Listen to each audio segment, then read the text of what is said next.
Hi guys, welcome to this session in Microsoft Excel.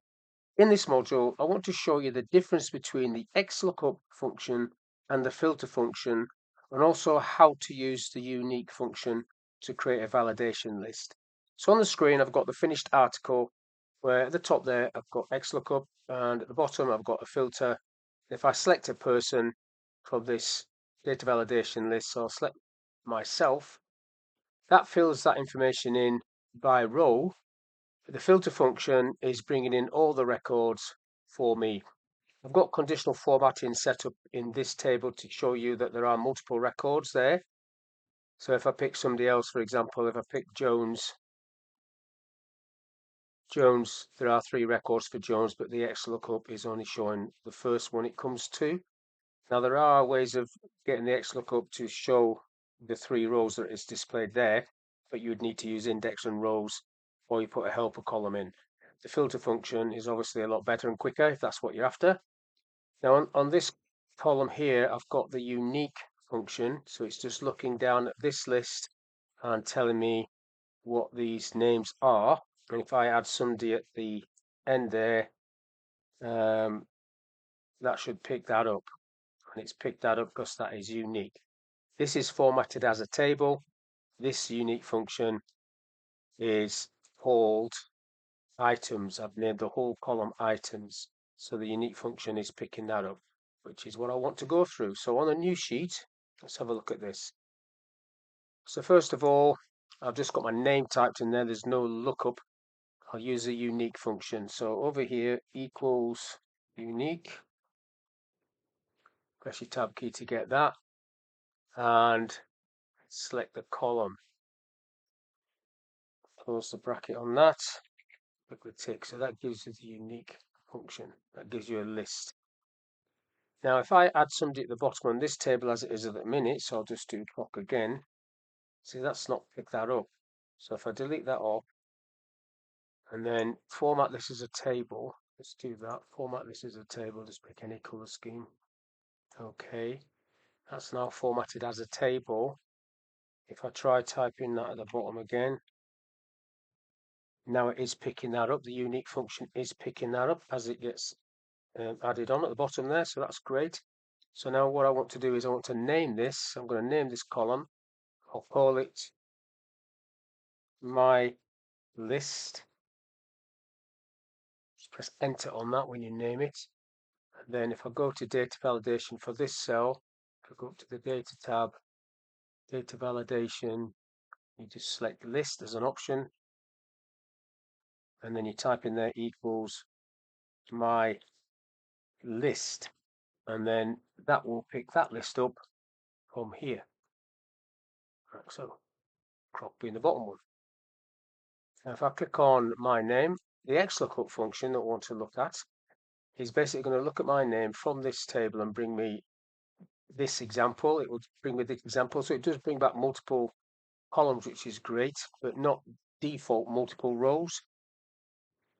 So if I type XL and then press tab, it puts the function for you. So lookup value is my name, comma, lookup array is a list of names, comma, return array in this case is just going to be this area like that. Now I'm not going to follow that on, I don't need to for this example, but you've got other options in there like not found, match, search mode, etc. I'm just going to tick that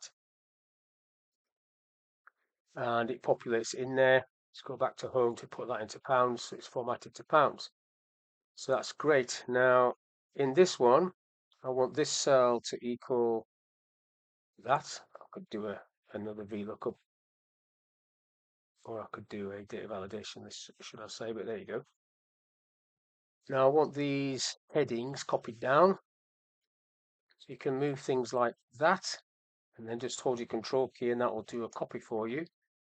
And then underneath this is that I want to use the filter function. So obviously there's multiple rows for my name. So equals filter, pressing the tab key to get the bracket there. So I need to select the whole table. So the whole table, comma, if the name column, so I'll highlight the name column, is equal to that cell there, and I'll just tick that, and then it drops that information in for me. Now, what I've done there slightly wrong is I've grabbed my name as well, so I'll just do that again. Delete that off. I don't want to grab my name, that's why it's shot over there a bit. So it's equals filter, press tab.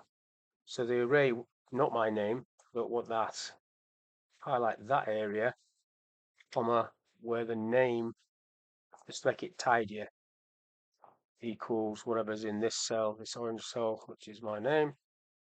Clicking the tick on that, and it brings the multiple items in. Now, in the other example on the other sheet, I had this colouring up, so let's do that one, the last thing. So if I highlight this, go to conditional formatting, manage rules. There's a rule that's there at the moment. I'll just delete that. If I go new rule, formula option, so I'm clicking on that cell, and then basically I'm clicking on the top left hand cell here, and then I'm taking the $sign off there. So there's only $1 on the letter A, and then I'm going equals. I'll pick that cell because that's the one that's going to change, and then format amber. So I want these to color up amber. Okay to that. So they now color in amber. So if I select that different person, I'll go for Jones. Jones. If I have more than one Jones, pull them down, they'll all go green, and this is reacting. And you can see how that works. If I pick somebody else, Cooper, and then just select Cooper from this list. I'll just type it actually. Cooper, and then you can see how that came in there. So if I type Saxton, press tab, it does that. If I type Jones, G-O, press tab, that comes in as well. So that's just a quick video of how you can use, or how you can see the difference between XLOOKUP, what it does in its basic form, and how much better I think for bringing multiple rows back the filter function is. And I've also used the unique function to grab a validation list from my main table where I've got duplicate information. So hopefully this video has been of use. Thank you for your time, and I'll catch you on the next one.